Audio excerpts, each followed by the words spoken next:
Bonjour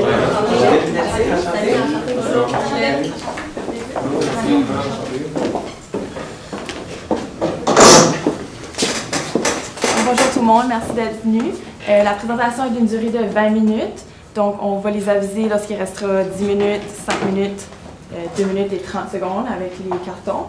Puis on vous demanderait de rester dans la salle tout au long de la présentation pour éviter les va-et-vient. Est-ce que ce serait possible d'aller voir les cartons de temps?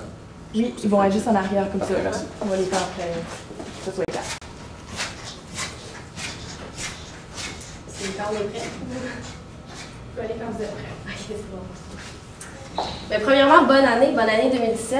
Vous savez qu'ensuite, bonne année à nos enfants, à nos proches. On leur souhaite santé, succès dans leurs études, des s'épanouir au niveau professionnel, de faire du sport, de bouger.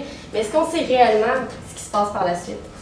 Les enfants peuvent vivre un moment de détresse, un moment d'anxiété, stress intense, un moment d'instabilité finalement.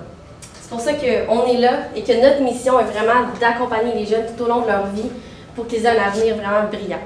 Je présente l'équipe, Jean-Éric, Annabelle, moi-même Samy, qui seront là vraiment pour discuter au niveau des flux de trésorerie, également les méthodes de comptabilisation et aussi des activités. En un clin d'œil, la base de nos décisions va réellement être la mission de l'entreprise, donc on ne veut pas perdre ça de vue. On va commencer par les flux de trésorerie, méthode comptable. On va noter que c'est une grande préoccupation. Par la suite, système de contrôle interne. Et pour finir, autres projets et recommandations. Qu'est-ce qui chapeaute tout ça ensemble? Gestion des dépenses et également des apports. Là, ça fait partie du monde des OSBL et on veut respecter ça. La situation actuelle. Ce qui est à surveiller, on dirait, c'est que Justine a quitté. C'était un gros morceau pour nous. Elle avait aussi des gens de la famille qui apportaient des fonds. On peut voir que les employés et les ressources sont limitées. Ça aussi, ça fait partie du monde des OSBL, mais on va voir des recommandations à ce niveau-là. Et puis, il n'y a aucun des membres fondateurs actuellement. Donc, les trois ont quitté, le dernier a quitté récemment. Au niveau des forces, le succès des inscriptions, 93%, vous avez vraiment une valeur ajoutée. On a vraiment une valeur ajoutée, en fait, dans nos activités. Puis, le site Internet qui génère beaucoup de visites et le statut d'OSBL qui a été récemment obtenu. Et puis, la bonne gestion des coûts actuels. L'opportunité, ça serait l'intérêt pour la santé, le mode de vie sain et actif. Vraiment, au niveau des jeunes, c'est ça l'honneur de la guerre, être en santé, bouger, tout ça, donc c'est d'actualité. Et également les médias sociaux, la sensibilisation par Internet qui croît actuellement. Les menaces, ce qui va être à surveiller, c'est sûr que la concurrence est vraiment forte dans le monde des OSBL, que ce soit pour les subventions ou pour obtenir des dons. Et puis la dépendance des bénévoles, c'est ce qu'on a besoin de main-d'œuvre, de gens pour aider dans les activités de tous les jours. OSBL, en un clin d'œil, on trouvait ça important de juste voir que réellement les clients pour la concurrence interne, c'est le nerf de la guerre. Donc avoir le 30 sous, le 10 quand il y a tellement de sollicitations, pourquoi est-ce que ce serait nous qui l'aurions? On voit que notre mission est vraiment importante, mais il faut mettre ça de l'avant pour avoir beaucoup de dons. Et puis les facteurs clés de succès, la collecte de dons, atteindre les budgets, on a marqué budget 0 parce que c'est une OSBL évidemment. Et puis la maximisation de l'utilisation des subventions, vraiment de pouvoir l'utilisation de façon efficiente. Et puis la rétention et la recherche de bénévoles. Facteur clé du succès, vraiment à toujours se rappeler dans toutes les stratégies. Et la mission. On a vu que les trois membres fondateurs avaient quitté, mais la mission doit vraiment être quelque chose de super important tout au long de vos activités. Donc, sensibiliser les jeunes âgés de 13 à 17 ans aux questions de santé. On a rajouté au Québec juste pour compléter la mission, que ça soit plus focus. Et puis, on veut vraiment mettre l'emphase là-dessus au niveau des employés, au niveau des bénévoles, au niveau communication. C'est ça la mission, et de toujours le répéter, puisqu'il n'y a plus de membres fondateurs. Mais au niveau du CA, il faut que ça soit toujours présent. Maintenant, les méthodes comptables. Donc, à votre demande, on établit d'abord les incidences sur les états financiers de 2013. On va établir nos apports et les charges. On va déterminer le plafond pour les produits pour la subvention et également déterminer par la suite les besoins en flux de trésorerie. Donc, on débute avec un court rappel sur les méthodes comptables sur les OSBL des secteurs privés. Donc, il y a deux choix, soit le respect du partie 1 du manuel du CPA Canada ou bien la partie 2 qui comprend 8 normes, donc qui est complétée, pardon, la partie 3 qui comprend 8 normes et qui est complétée par la partie 2. Donc, au niveau de la méthode de présentation, il y a la présentation conventionnelle qui est plus adéquate pour les petites entreprises qui requièrent moins d'informations, moins de détails, donc qui est moins coûteuse à être en place. Sinon, la présentation par fonds, donc qui présente un minimum de 3 fonds, soit le fonds d'administration, soit le fonds d'indemnisation, et ici le fonds de dotation si jamais les dotations qui sont en cours. Et on peut l'identifier par programme, qui est plus pour des fins internes, ou bien par affectation, ce qui est généralement utilisé. Donc, selon la présentation conventionnelle et celle par programme, on utilise la méthode du report. Donc, c'est celle qu'on pense vraiment que nous utilisons, principalement puisqu'on a une balance de vérification qui est présentée pas par fonds. Également, nous sommes une petite entreprise. Donc, la comptabilisation par fonds affecté n'est pas utilisée. Donc, on poursuit vraiment avec la méthode de report qu'on suppose qui est utilisée dans l'entreprise. Donc, on a établi un état des résultats selon la méthode du report, donc qui présente vraiment le rattachement des charges au produit. Donc d'abord, on avait des subventions provinciales et des dons privés qui ne sont pas affectés. Donc tout ce qui est apport non affecté correspond à des produits directement. Également, on avait des droits d'inscription aux activités. Donc ça représente des activités ordinaires, comme dans une entreprise régulière, donc qui vont directement aux produits également. Par la suite, on avait la vente de 300 t-shirts au prix de 15 $. Donc ici, on va poursuivre, on va détailler ça par la suite. Également, le matériel de bureau et le matériel de sport qui avait été offert en don cette année, donc l'année 2013 en fait, et qui était comptabilisé aux actifs. Donc on va revenir avec la méthode adéquate à ce niveau-là. On poursuit. Donc d'abord pour la vente des 300 t-shirts. Donc il y avait 95 t-shirts qui étaient encore présents en stock. Donc on se demande si ces stocks-là vont être comptabilisés en produits puisqu'il s'agit d'une fourniture de biens ou de services. Donc ici, c'est pas vraiment en lien avec nos activités. On est plus en termes de sensibilisation pour les jeunes de 13 à 17 ans. Donc la vente des t-shirts ne représente pas vraiment quelque chose qu'on fait habituellement. Également, il y a l'obligation d'acheter les stocks si jamais il n'avait pas été offert. On ne se serait pas lancé dans cette activité-là si jamais ça n'avait pas été donné. Donc, on ne respecte pas les critères, même si la JV est facilement estimable. Donc, on ne pourrait pas venir comptabiliser en produit les stocks qui n'ont pas été vendus dans l'année. Donc, à ce niveau-là, le stock et la contrepartie du stock est un passif. Au niveau des apports en urbanisation, donc il y a un matériel de bureau ainsi qu'un matériel de sport et de cuisine. Donc, présentement, elles sont comptabilisées aux actifs. Voici les écritures qu'il faudrait apporter. Donc, quand on reçoit le matériel, ça représente un passif et on va comptabiliser, en fond, la charge au fur et à mesure, le produit, pardon, au fur et à mesure que la charge d'amortissement est engagée. Donc, à ce niveau-là, ce sont les écritures à apporter pour tout ce qui est matériel de bureau, ainsi que de sport et de cuisine. Au niveau de notre subvention de 2013, on sait qu'on a un plafond sur cette subvention-là, donc on ne peut pas juste recevoir la subvention et l'encaisser immédiatement, tout l'utiliser.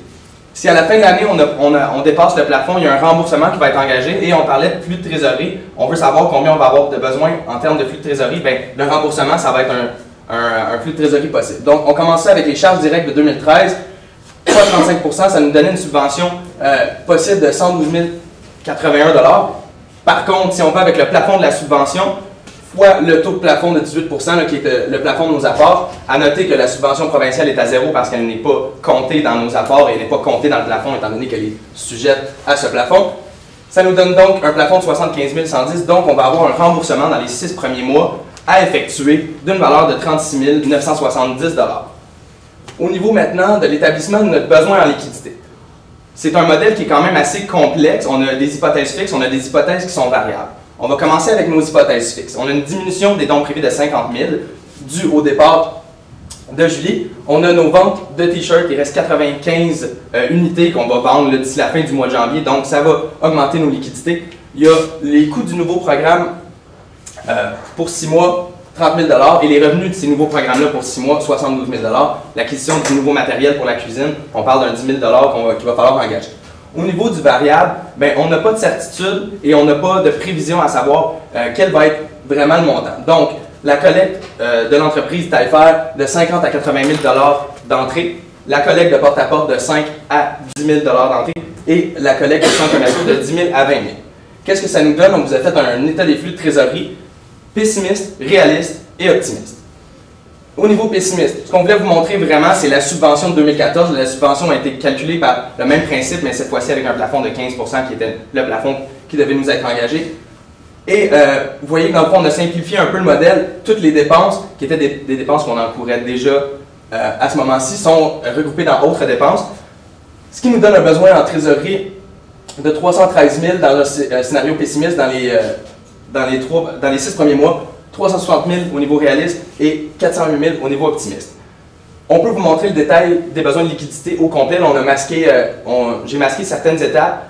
Si vous voulez, on y retournera durant la période de questions pour avoir un petit peu plus de détails. Mais on voit qu'on a un criant besoin de liquidité, donc il va falloir amener des sources, soit de financement public ou des sources externes. On vous présentera par la suite dans nos options de financement. Donc, M. Trevor Brown, un grand-père de 71 ans, qui a vu l'impact que notre entreprise, notre organisme de bienfaisance a eu sur son petit-fils, vient vous offrir un don de 75 000 $. Donc, il s'agit ici d'une dotation C'est un apport de 75 000 avec des revenus d'intérêt de 6 et ces revenus seront également affectés là, à certaines activités. On va venir refuser cette offre de liquidité pour plusieurs raisons. D'abord, les dotations, le montant du capital ainsi que les intérêts doivent être investis dans des activités qui ne correspondent pas à nos missions. Ils doivent être investis dans des causes environnementales pour les changements climatiques et notre entreprise est davantage axée sur la sensibilisation pour les bonnes habitudes de vie des jeunes de 13 à 17 ans. Donc ici, ça ne répond pas à nos activités habituelles. Également, il requiert un audit sur 10 ans, ce qui représente énormément de coûts par rapport aux 75 000 plus les revenus placement éventuels qui sont apportés. Donc, on vient refuser pour ces raisons-là.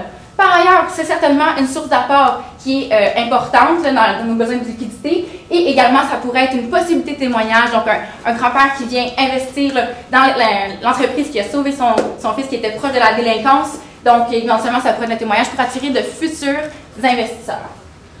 Au niveau de la comptabilisation, donc il s'agit ici d'une dotation. On aurait, si ça a été comptabilisé en produit, comptabilisé dans l'actif net de dotation. Par exemple, ici, il ne s'agit pas d'une promesse de don. Présentement, on ne répond pas les deux critères. Donc, le montant est raisonnablement certain, certes, mais ce n'est pas probable qu'on va avoir ce don-là puisqu'on a l'intention de le refuser. Fait qu'il n'y a aucune comptabilisation qui se fait. Si jamais on l'accepte et que les critères sont remplis, il va s'agir d'un produit de dotation fait dans l'actif net de dotation selon la méthode du report à la présentation conventionnelle. Donc, nos recommandations seraient certainement d'entrer en négociation avec Trevor Brown, le grand-père, pour deux différents aspects. D'abord, on pourrait discuter que les fonds soient affectés à nos activités. Donc, expliquer vraiment quelles activités ont eu cet impact pour lequel il veut nous remercier, dans le fond, pour son petit-fils, donc, ou éventuellement des apports non affectés qui correspondraient à une comptabilisation en produit directement, tout en évitant éventuellement que ça diminue notre plafond là, pour les subventions publiques dans d'éventuels contrats qu'on pourrait avoir avec le gouvernement provincial. Également, on pourrait proposer une mission d'examen versus une mission d'OSI qui est beaucoup moins onéreuse que la mission d'OSI, mais particulièrement, on pense qu'il va vouloir s'intéresser à l'usage des fonds qui est apporté. Donc vraiment, de proposer un rapport donc 805 ou 1500, qui représente un niveau d'assurance modéré ou élevé, donc selon les besoins de l'entreprise, pour vraiment les postes qui concernent l'affectation de ces fonds à lui. Donc directement, plutôt que de demander une mission d'audit des examens au total. Maintenant, le contrôle interne, c'est vraiment important parce que vous gérez beaucoup d'argent, ça fait partie du core business, mais il faut s'assurer que tout ça est bien géré en fait. On va utiliser le modèle problème, impact, recommandation pour que ce soit vraiment efficace à ce niveau-là. Premièrement, la gouvernance, donc il y a des rencontres actuellement 2 fois par an. C'est pas nécessairement un gros problème, mais on voit que la recommandation, ça serait de suivre les best practices, les bonnes pratiques, idéalement 4 fois par année. Pourquoi 4 fois par année? Pour vraiment faire un suivi des activités, atteindre les objectifs et toujours s'assurer qu'on est en lien avec la mission. Par la suite, la réception des chèques, on a vu que tout le courrier était ouvert par la réceptionniste. En soi, l'impact, ce serait vraiment une possibilité ou un vol d'argent, pas qu'on met en question son intégrité, mais que c'est quelque chose qui pourrait arriver éventuellement. Et la recommandation, ça va être vraiment d'envoyer une confirmation de don à tous les donateurs. De ce côté-là, on s'assure que le montant est exact. Si par exemple, on a reçu 2 000 $, puis qu'on envoie une confirmation à 1 000 $, la personne va dire « Attention, j'ai donné 1 000 $ de plus ». Donc, on s'assure d'avoir le bon montant encaissé. Par la suite, les bénévoles. Donc, la clientèle, pour vous, c'est vraiment des enfants de 13 à 17 ans. Donc, le problème, ça serait qu'il n'y a aucune vérification des antécédents. C'est quelque chose de super sensible à ce niveau-là. Si jamais il y a un scandale ou quoi que ce soit, ça pourrait vraiment faire mal à notre entreprise. Et possibilité de vol d'argent de malfaisance. Et la recommandation, réellement de vérifier les antécédents au processus de sélection en bonne et due forme. Donc, c'est pas nécessaire d'avoir une entrevue, un appel téléphonique, quelque chose d'excessivement lourd, mais simplement peut-être un appel juste pour pouvoir poser quelques petites questions. Et puis, s'assurer de la compétence pour l'emploi. On a des bénévoles sur le terrain, donc ceci peut-être simplement les appeler, mais les bénévoles qui ont des compétences médecins ou quoi que ce soit, juste de s'assurer qu'ils sont vraiment compétents pour l'emploi. Réception des chèques par le conseil d'administration. Les chèques sont amenés au bureau pour être déposés. On voit qu'entre les 2 étapes, il pourrait y avoir une perte de chèque ou perte d'argent. Ça serait vraiment l'impact. Donc, avoir un registre des chèques reçus par la CA, donc le numéro du chèque, la personne qui l'a reçu, la date et tout ça. Par la suite, de faire une vérification, est-ce que tous ces chèques-là ont vraiment été déposés à votre compte. Si on regarde la collecte de fonds dans les centres d'achat, c'est vraiment une bonne idée parce que, bon, par exemple, dans le temps des fêtes, il y a énormément de gens qui vont dans les centres d'achat puis on est plus généreux puis on aime ça donner. Mais la surveillance de la collecte d'argent, c'était pas nécessairement de façon très importante, je dirais, il faut avoir une bonne confiance envers les personnes, de ne pas mettre n'importe qui, de surveiller les boîtes, parce qu'il pourrait peut-être avoir un biais à juste partir avec l'argent. Puis avoir un registre des gens avec les boîtes, donc pas juste savoir quelle boîte, mais un numéro de boîte unique pour chaque boîte, avoir le nom de la personne qui est avec. C'est vraiment pour s'assurer que vous allez avoir tout votre argent par la suite, après la collecte. Le porte-à-porte maintenant, c'est un peu la même chose, donc juste s'assurer d'avoir une personne de confiance, puis d'avoir un dépôt d'argent à la moitié de, on dit un chiffre, mais par exemple que la personne travaille 5 heures, ben à la moitié d'aller déposer l'argent. Donc ça limite le risque de perdre l'argent. Le site Internet, on veut la protection des informations. Ce n'est pas un site Internet transactionnel actuellement, mais il y a vraiment des informations sensibles. Puis vous livrez un message aux enfants, donc on veut que le message soit toujours le même. Possibilité de se faire pirater, juste avoir un bon antivirus, un pare-feu, puis avoir un mot de passe qui va être changé chaque 2 mois à l'ordinateur, pour pas que n'importe qui entre dans l'ordinateur et fasse des modifications par la suite. Le gymnase, actuellement, n'importe qui peut entrer et on voit qu'il y a les chandails qui sont là et tout ça. Ça, c'est vos actifs, c'est des choses qui vont nous rapporter des revenus finalement. Et donc, la recommandation, protection physique, d'avoir un cadenas. Puis quand il n'y a pas de cadenas, les enfants sont dans le gymnase, juste d'avoir un œil sur les actifs, sur les ballons, quoi que ce soit, tout ce que vous avez comme actif. Poste de trésorier, il y a un changement, donc on est nouvellement trésorier dans l'entreprise. Actuellement, pas de connaissance des systèmes, donc ça serait vraiment l'impact, pas les compétences encore. Donc, ça serait de documenter l'information. Si jamais il y a un nouveau trésorier, on va savoir comment s'y prendre pour la prochaine personne. Et puis, du mentorat par l'ancien trésorier pour avoir un certain transfert des données finalement et de la connaissance. Et les dépenses, aucune approbation des charges. Donc, ça serait juste d'avoir une hiérarchie de signature. Qui est-ce qui peut acheter un immeuble versus qui peut acheter des crayons? Juste de s'assurer que chacun a ses responsabilités. Puis, chaque chèque devrait avoir une signature avant d'être dépensé. Au niveau des recommandations, maintenant? Les recommandations pour le financement, on a vu qu'on avait un besoin criant de liquidité du fait que nos subventions ne vont pas être poursuivies au-delà de 2014. Le programme de subvention va devoir être renégocié ou modifié. Donc, ce qu'on pourrait faire, pour commencer, on a un site Internet qui est extrêmement affluent. Il y a beaucoup de gens qui vont visiter ça, ils vont chercher de l'information, mais pourquoi pas rajouter de la publicité? Ça pourrait être de la publicité. Je nomme comme exemple des entreprises de magasins de sport qui sont en lien avec nos activités pour vendre des équipements pour les jeunes qui vont venir utiliser nos services. On pourrait y aller avec du télémarketing. Télémarketing, aller d'un appel, est-ce que vous seriez intéressé à verser un don? On sait qu'au niveau de la donation et des OSBL, ça se fait beaucoup. Sinon, les témoignages sur des médias sociaux, il y a beaucoup de jeunes qu'on a aidés, il y a beaucoup de jeunes qu'on a sortis de la délinquance et qu'on a ramenés sur le marché du travail, sur le droit chemin. Bien ça, c'est une valeur ajoutée à notre entreprise si ces jeunes-là peuvent juste faire une vidéo, donner un témoignage de leur expérience, de montrer à quel point DJS les a aidés et les a sortis un peu de la misère. Et dernièrement, on pourrait avoir également, dans un futur peut-être un peu plus éloigné, des dons en ligne, un système de dons en ligne, parce qu'on sait qu'on est rendu en janvier 2014, l'Internet c'est très affluent, les gens n'ont pas toujours de l'argent comptant sur eux quand ils vont à l'épicerie, mais si on est capable de les sensibiliser à l'épicerie puis on leur dit vous pouvez faire un don en ligne par la suite, le don en ligne pourrait s'avérer extrêmement payant, juste à faire un petit clic et un don en ligne et vite engendré pour notre entreprise, ça crée des liquidités. Maintenant, le succès du site Internet, c'est vraiment un conseil au niveau de l'achalandage sur votre site, parce qu'il y a énormément de compétition, beaucoup de sites Internet. Qu'est-ce que ça mange en hiver, le SEO, SEM, c'est vraiment SEO, efficience du site Internet, donc s'assurer d'avoir des mots-clés, de choisir ces mots dans les titres et tout ça.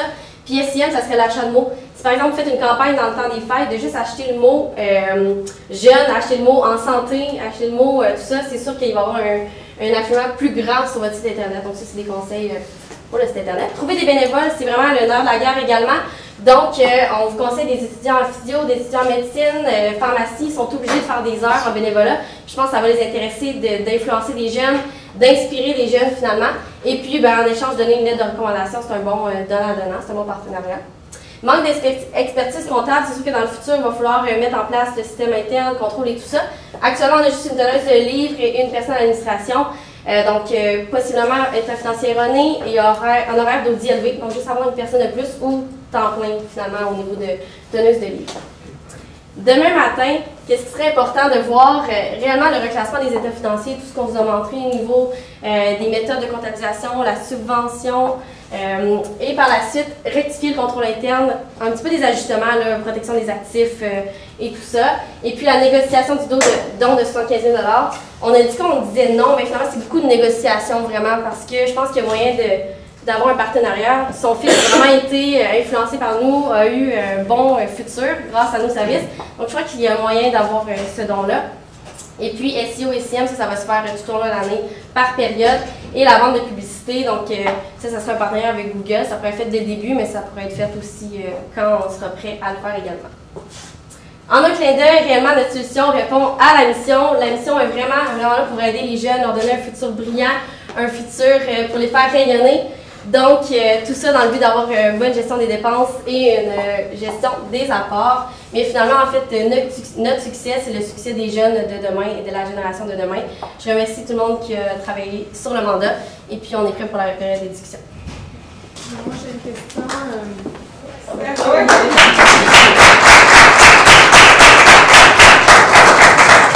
Ma question est par rapport aux dons. De 75 000, vous avez dit que probablement notre recommandation finale serait peut-être pas de le prendre, de le refuser, mais finalement peut-être avec des négociations on pourrait peut-être y aller. Je pense que c'est un gros montant aussi, vous avez dit qu'on avait besoin de liquidité, donc le montant est quand même important, le 75 000. Dans le cas où ce qu'on l'accepterait, est-ce qu'en étant un OSBL, est-ce qu'on serait capable de faire l'audit finalement sans réserve pour être en mesure d'obtenir le 75 000? En étant un OSBL, l'audit qu'on est obligé de faire, la recommandation de M. Brochet, qui nous demande de faire un audit, est-ce qu'en étant un OSBL, est-ce qu'on est capable de faire l'audit sans réserve, avec une opinion sans réserve? Donc, présentement, les informations que nous avons à notre disposition, c'est une balance de vérification. On n'avait pas les états financiers présentés, donc tous les reclassements et tout ça que ça pourrait engendrer, on n'est pas au courant pour l'instant, mais on pense certainement qu'il pourrait avoir moyen d'avoir une opinion sans réserve sur les états financiers. Et puis aussi, est-ce que ce serait possible de comptabiliser le don en temps qui sont donnés par les bénévoles? Ils passent beaucoup de temps pour faire du bénévolat, pour... Non.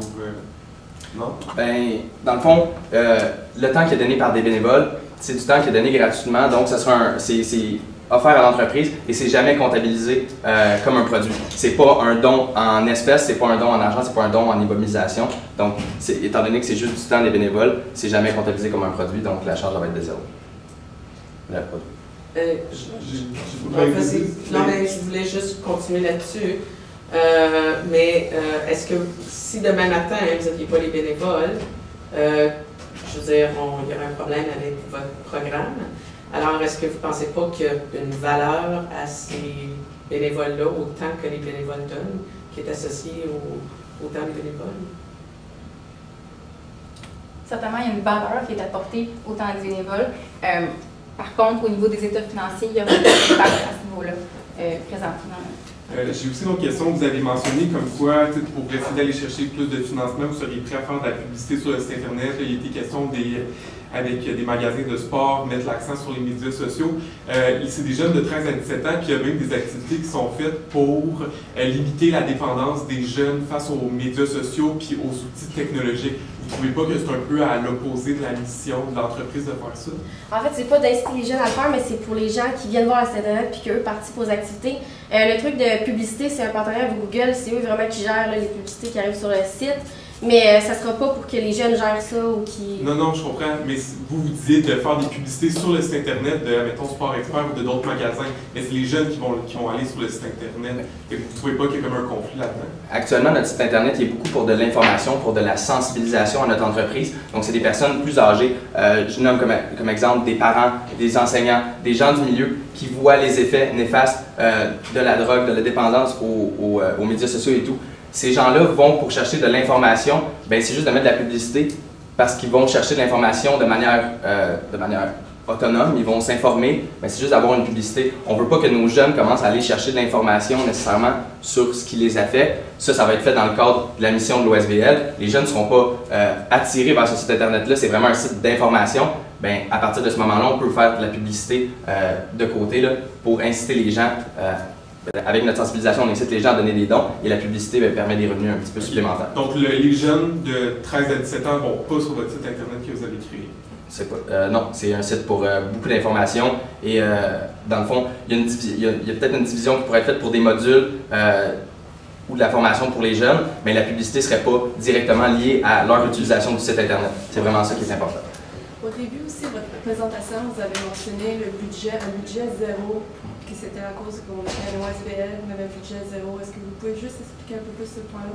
Oui, certainement. En organisme de bienfaisance, l'objectif est toujours de maximiser les dépenses et donc les activités, l'impact qu'on peut avoir pour les jeunes qu'on vise, tout en contrôlant les revenus qui sont générés. Donc, on veut être le plus proche possible pour vraiment présenter une bonne gestion des apports qui sont offerts, des dépenses. On peut arriver pas à un profit nul, mais présentement, il y a une bonne rentabilité là, dans la BB, justement, avec l'excédent qui a été présenté.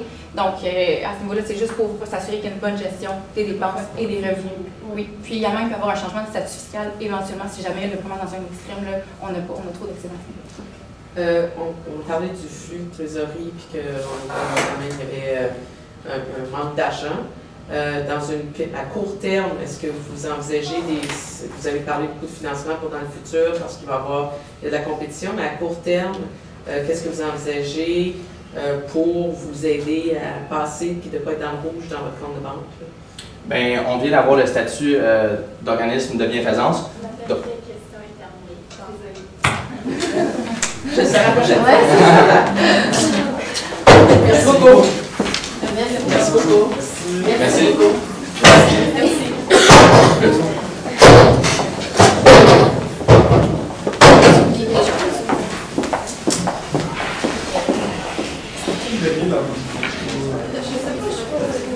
Ça pose une idée, là. Tu la poses tout de suite, là? Oui. On peut en parler. Ben, allez, monsieur. Oui, allez vendre des étiquettes. Allez vendre des CPA. C'est intéressant quand même. Oui, ah non, c'est vraiment intéressant.